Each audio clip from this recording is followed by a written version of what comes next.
जो इस प्रतियोगिता को जीतेगा उसे गोल्ड मेडल के साथ शास्त्री पुरस्कार दिया जाएगा। रेडी?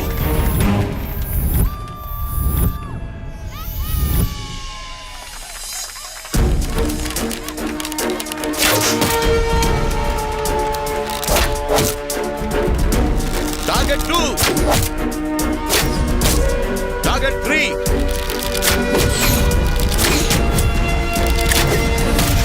अगली प्रतियोगी शास्त्री खानदान से गंगा।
नमस्कार बेटी। ऐसे कारनामे सिर्फ शास्त्री परिवार के सदस्य ही कर सकते हैं।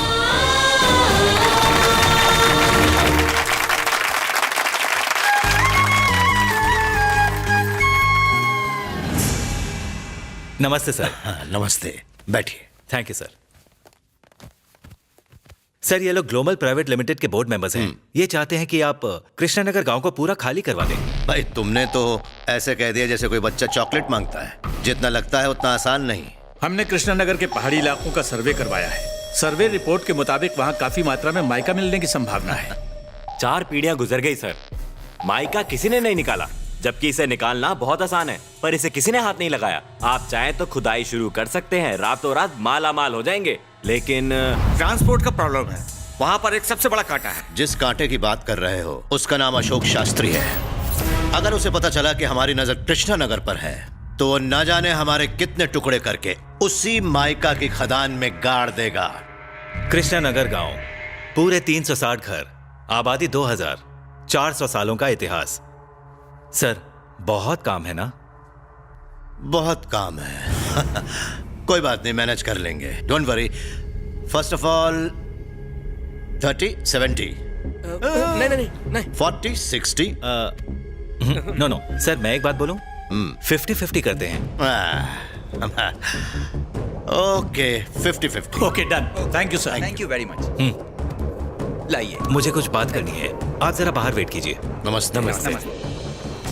राव, तुम IAS ऑफिसर हो, पॉलिटिक्स समझते हो। स्पेशल इकोनॉमिक जोन के तहत पूरा गांव खाली करवा दो। ऐसी सर का टेंशन आप मुझ पर छोड़ दीजिए। आप बस अशोक शास्त्री का ख्याल रखिए सर। चलता हूं सर। विमल। हाँ भैया। विनोद। हाँ भैया। जल्दी आओ। क्या हुआ भैया? लड़के वाले गंगा को देखने आ रहे हैं। अपनी गंगा को? हाँ। भैया खानदान तो अच्छा है ना? बहुत अच्छा खानदान है, गंगा को बता दो। नहीं, मैं तो नहीं बता सकती। आप ही बताइए। तुम बताओ ना। नहीं मैं नहीं बताऊंगी, तुम बताओ। चाचा, आप सब लोग क्या खुसर फुसर कर रहे हैं? नहीं मैंने नहीं, बताइए ना चाचा। कोई बात नहीं है बेटा। आप जाओ ना, बताओ ना भैया। मैंने बोलिए ना, कुछ बोलिए भी। चाचा बताइए ना। शादी। क्या तुम शादी कर रहे हो? बता दो। अरे गंगा दीदी, कल आपको देखने के लिए US से लड़के वाले आ रहे हैं। घर के सारे बड़े आपको ये बताने से डर रहे हैं। ना तो वो खुद कुछ बताते हैं और ना ही हमें बताने दे रहे हैं। इसीलिए मैं आपको ये बात बता रही हूँ।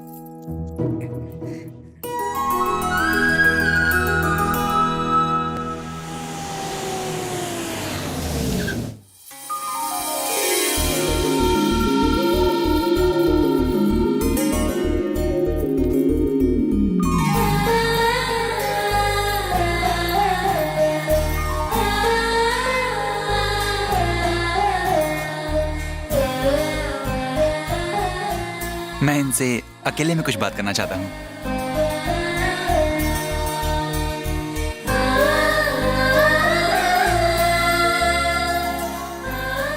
तुम्हारे पापा दिखते भोले हैं लेकिन हैं बहुत बुद्धिमान। मुझे तुम पसंद आई। गंगा, तुम्हारा क्वालिफिकेशन क्या है? ग्रेजुएट। ओह, सिर्फ ग्रेजुएशन? ये सब पुरानी चीजें हैं। आजकल की लड़कियों को देखो, वो क्या कुछ नहीं कर रही हैं। जैसे MBA। तुमने ऐसा कुछ क्यों नहीं किया? मैंने अब तक शादी के लिए 100 से ज्यादा लड़कियां रिजेक्ट की हैं, क्योंकि मुझे जो क्वालिटी चाहिए वो किसी में मिलती ही नहीं है। जो दिखने में अच्छी थी उनके पास पैसे नहीं थे, और जिनके पास पैसा था उनके पास कुंवारापन नहीं था। मुझे लगता है तुम्हारे पास ये दोनों खूबियां हैं। अच्छा ये बताओ, मैं तुम्हें पसंद हूं ना? मैं भी तो जरा ये देखूं कि मैं जिस लड़के से शादी कर रही हूँ वो कुंवारा और पैसे वाला है या भिखारी है। What? Dad! ये क्या बात हुई डैड? हमारी कोई इज्जत है या नहीं? इसका कहना है कि हम पैसे वाले हैं या भिखारी। मुझे तो शादी ही नहीं करनी इस मनहूस से। बदतमीज। जबान संभाल के बात करो, तुम्हें बात करने की तमीज नहीं? What are you saying, uncle? अंग्रेजी झाड़ना बंद करो। ये अमेरिका नहीं भारत है, यहाँ सब हिंदी में बात करते हैं। एक लफ्ज और बोला तो धक्के मार के निकाल दूंगा। हमें ये शादी नहीं करनी, चलो यहाँ से। You're right, Dad. रुक जाओ। तुम आए, मुझे देखा और अब जा रहे हो। दुनिया वालों से क्या कहोगे? कि लड़की बदतमीज थी। मेरे बेटे पे हाथ उठाया। लड़की चाहे लड़के को पसंद करे या ना करे, फिर भी वो सच धज कर घंटों शीशे के सामने बैठकर इस बात का इंतजार करती है कि लड़का आएगा, उसे पसंद करेगा, उससे शादी करेगा। लड़की को देखने से एक दिन पहले तुम लोग सोच लेते हो कि उसे क्या क्या ताने कसने हैं, फिर भी वो सब कुछ सह लेती है। लड़की चाहे कितनी ही गुणी क्यों ना हो, वो तुम्हारे नर्क जैसे घर को स्वर्ग क्यों ना बना दे, पर तुम्हें उसकी कद्र नहीं होगी। तुम लोगों को तो सिर्फ दहेज चाहिए, चाहे उसके लिए लड़की के माँ बाप कर्जे में डूब क्यों ना जाए। तुम जैसे दहेज के भिखारियों को जीने का कोई हक नहीं। फोटो मांगोगे, फिर फोटो में ही कमियां निकालोगे, फिर उसे घूर लेने के बाद ना कहोगे, लेकिन दहेज की लंबी लिस्ट नहीं भूलोगे। तुम जैसे लोग तो नर्क में सड़ने चाहिए।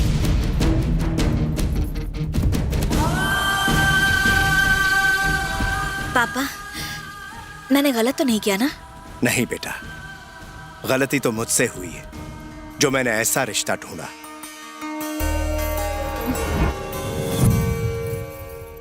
पहले भी चंडी अन्याय सहन नहीं कर सकती थी, और आज भी अन्याय की खबर मिलते ही चंडी मदद के लिए पहुंच जाती है।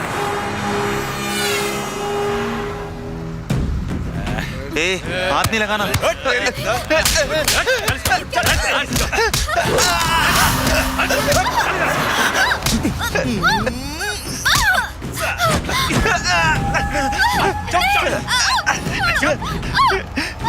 मैं तुमसे रिक्वेस्ट करता हूँ, हमारे पैसे ले लो, लेकिन हमारी इज्जत से मत खेलो।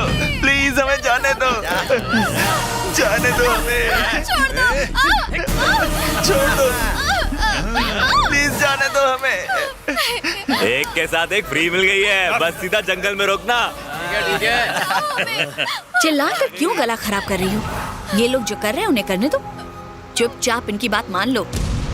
कितनी गंदी सोच है। अच्छा, लड़की हो के तुम पब में जा सकती हो, बियर पी सकती हो, बॉयफ्रेंड को किस कर सकती हो, वहाँ शर्म नहीं आती, और यहाँ तुम्हें शर्म आ रही है? सुना तूने? सीख कुछ इससे। हाय हाय, क्या बात कर रही है छमिया, दिल कर रहा है तुझे अभी लपेट डालूं। चल जल्दी से कपड़े निकाल। अरे लड़के तुम, और कपड़े पहले मैं उतारूं? नहीं नहीं, पहले मैं निकालता हूँ।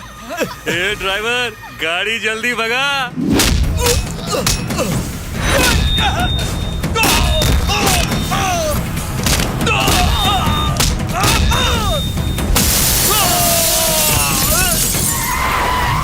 चंडी चंडी चंडी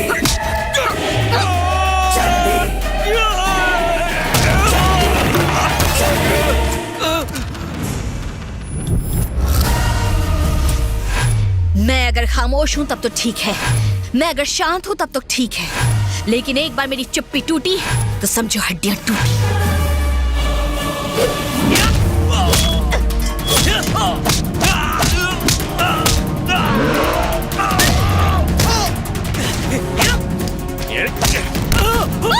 रवि!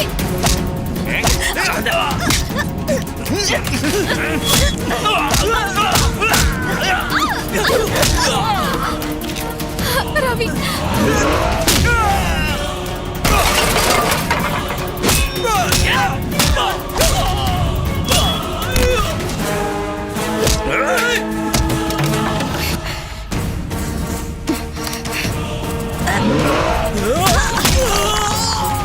मर्दों की फितरत ही एक जैसी है। लड़की दिखी नहीं की नीयत खराब होने लगती है। साले सुअर की औलाद, तुम लोग सुधरोगे नहीं, हाँ?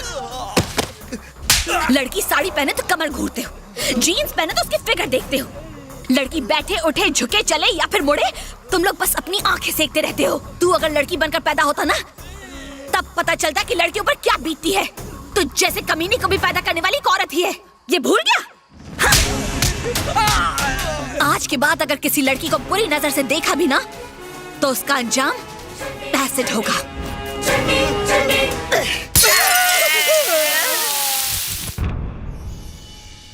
नमस्ते अशोक जी। नमस्ते। नमस्ते। बताइए कैसे आना हुआ? सरकार ने आपके गांव में फैक्ट्री लगाने का फैसला किया है। आप हमसे किस तरह की मदद चाहते हैं? ये गांव खाली करना होगा। क्या बकते हो? गांव के बारे में एक लफ्ज भी कहा तो जान ले लूंगा।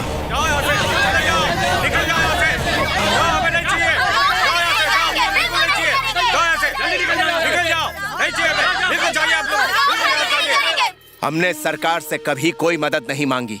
हमने अपने खून पसीने से सींचकर इस जमीन को उपजाऊ बनाया है। आपका नाराज होना बिल्कुल जायज है कि फैक्ट्री के लिए आपको अपना गांव छोड़ना पड़ रहा है। आप अगर स्पेशल इकोनॉमिक जोन के तहत अपना ये गांव खाली कर दें तो आसपास के कई गांव को फैक्ट्री लगने से फायदा मिलेगा। न जाने कितने पिछड़े गांव खुशहाल हो जाएंगे, हर तरफ तरक्की होगी। अगर आप मान जाएं तो आपने हमेशा से गांव वालों का सिर्फ भला ही सोचा है। आपको अपनी जमीन का मुआवजा भी मिलेगा, खेती बाड़ी में तरक्की होगी, बच्चे इंग्लिश स्कूल में पढ़ने लगेंगे, आसानी से 3 वक्त की रोटी मिल जाएगी। सिर्फ आपका एक छोटा सा फैसला सबकी जिंदगी बदल देगा। जरा ठंडे दिमाग से सोचिएगा। सरकार को जमीन देने के बाद हमारे पास क्या बचेगा मालिक?